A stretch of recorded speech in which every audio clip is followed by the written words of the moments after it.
प्रधानमंत्री नरेंद्र मोदी, हालांकि एक छोटा सा क्लिप है ये 1 मिनट का जो अभी आप सुन रहे थे, लेकिन अगर पिछले दिनों लगातार आप भाषण सुन रहे हैं तो प्रधानमंत्री इसी ढंग के भाषण देते हैं, चाहे वो एक्सप्रेसवे का जिक्र हो, चाहे वो कानपुर मेट्रो उद्घाटन के समय भी अखिलेश यादव ने कहा कि ये परियोजना जो थी हमारी थी, चाहे लखनऊ मेट्रो की बात हो, कानपुर मेट्रो की बात हो, एक्सप्रेसवे की बात हो, चाहे ये जो बलरामपुर में नहर की बात है, इस परियोजना के को लेकर के भी ओवरऑल एक तरफ समाजवादी पार्टी के नेता, चूंकि पिछले 5 साल पहले वो सरकार में थे और उनके समय में बहुत सारी परियोजनाएं आई थीं, लेकिन उनकी सरकार रही नहीं। अब दूसरी सरकार आई है, वो अब फीता काट रही है, यानी कि बीज कोई और बोए और फसल कोई और काटे। और प्रजातंत्र में, लोकतंत्र में ऐसा होता भी अक्सर हम लोग देखते हैं, लेकिन जो आरोप प्रत्यारोप है इसको किस रूप में आप देखते हैं? और इस वक्त प्रधानमंत्री का सरकारी, ये पूरा का पूरा आयोजन सरकारी आयोजन है, लेकिन चुनाव की तैयारियां हैं, और ये न सिर्फ बीजेपी की मैं बात कर रहा हूं, ओवरऑल इस देश में पिछले 10-20 साल में ये परंपरा जो है बहुत ज्यादा चल निकली है, और लोग जो हैं चुनाव से पहले, घोषणा से पहले बिल्कुल ताबड़तोड़ उद्घाटन और शिलान्यास में लग जाते हैं। क्या कहेंगे?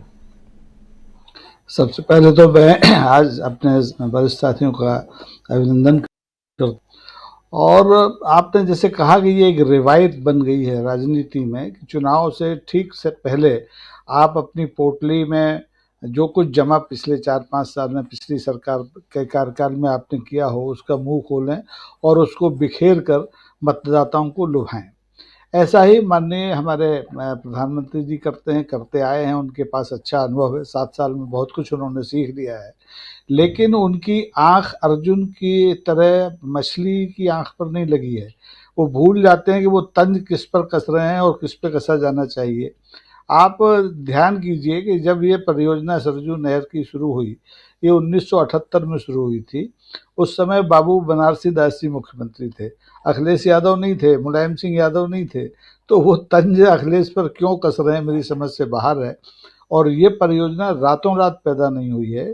43-44 साल इस परियोजना को लग गए हैं। कितनी साल सरकारें आई और कितनी गई, उन्होंने पैसा थोड़ा थोड़ा थोड़ा करके दिया, तब आज जाके तो ये जो पकी हुई हांडी है उसका ढक्कन हटा रहे हैं।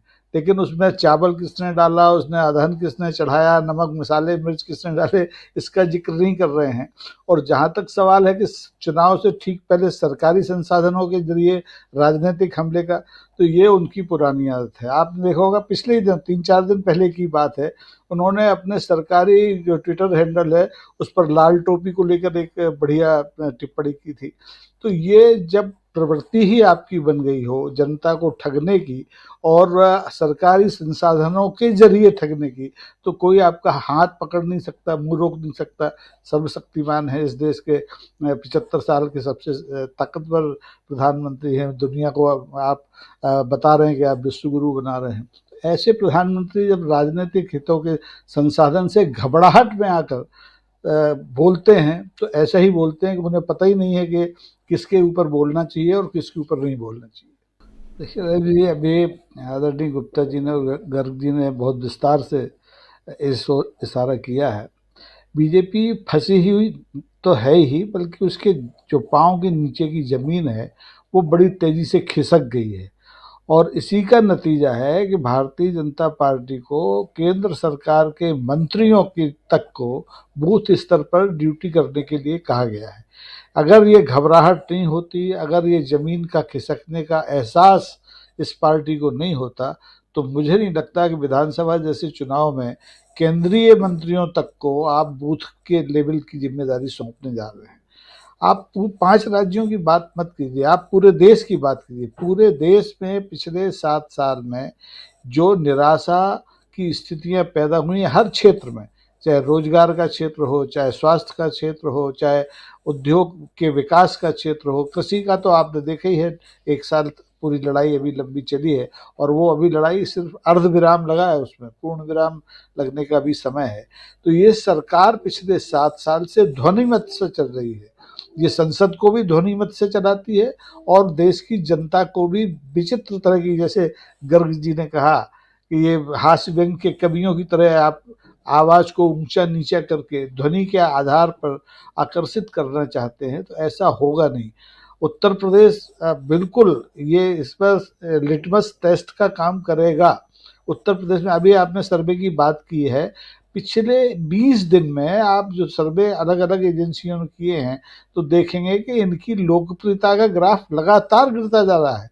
अगर एक तरफ से विपक्ष और एक तरफ से सत्ता पक्ष के बीच में चुनाव हो जाए, विपक्षी राजनीतिक दल बटे हुए ना हो, तो आप देखेंगे कि आज का मुख्यमंत्री उत्तर प्रदेश का 40 या 41% से ज़्यादा लोगों की पसंद नहीं है। वो भी अब कैसे सर्वे होते हैं आप जानते हैं, उसमें सरकारी सर्वे भी शामिल है, निजी सर्वे भी शामिल है।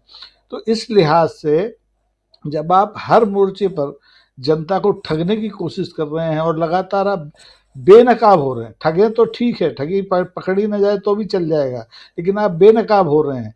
परीक्षाओं के पेपर लीक करने वाले कौन है? मैं और आप तो नहीं है, जयशंकर जी तो नहीं है, गर्ग जी तो वहाँ नहीं है लीक कराने। उन्हीं के लोग हैं जो सत्ता के साथ बैठे लोग हैं। वो आप आतंक के बल पर कह रहे हैं कि कानून और व्यवस्था की स्थिति आपने उत्तर प्रदेश में बड़ी अच्छी कर दी है, माफिया राज खत्म कर दिया। अरे भाई, आप फर्जी मुठभेड़ों के जरिए ये दावा जाने किस आधार पर कर रहे हैं? मैं तो चंबल ग्वालियर में रहता हूँ, पिछले 50 साल से फर्जी मुठभेड़ों को देख रहा हूँ।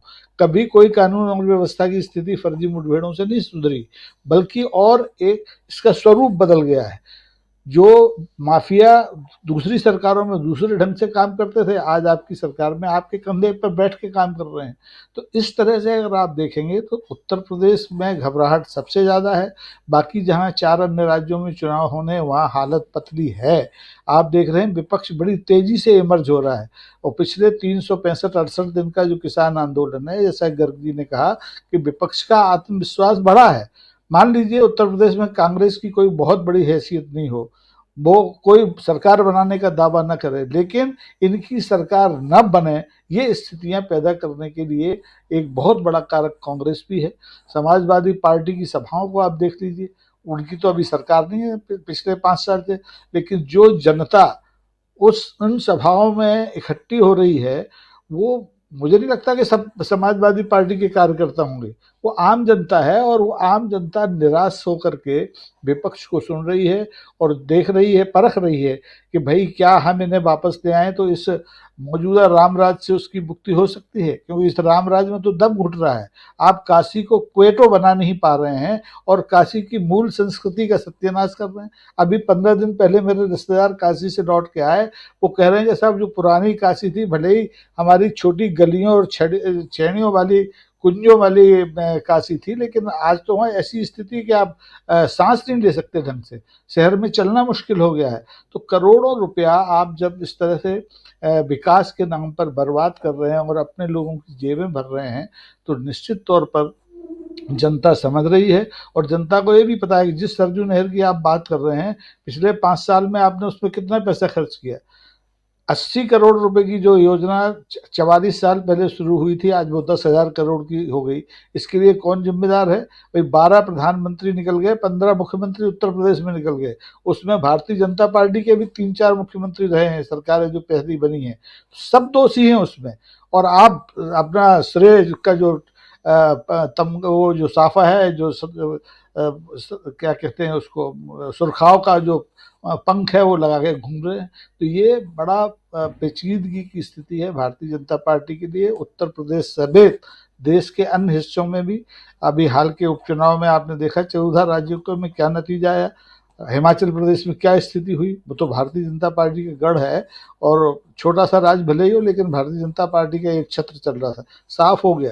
तो ऐसी ही सफाई कहीं उत्तर प्रदेश में ना हो जाए, इसलिए घबराहट है। घबराहट में आए बाएं बकना, हाथ से कभी तो फिर भी सोच समझ के अपनी तुके मिला के बोलता है, लेकिन यहाँ तो आए बाएं बक रहे हैं। और ये आए बाएं कब तक जारी रहेगी, ये मैं अभी कुछ कह नहीं सकता।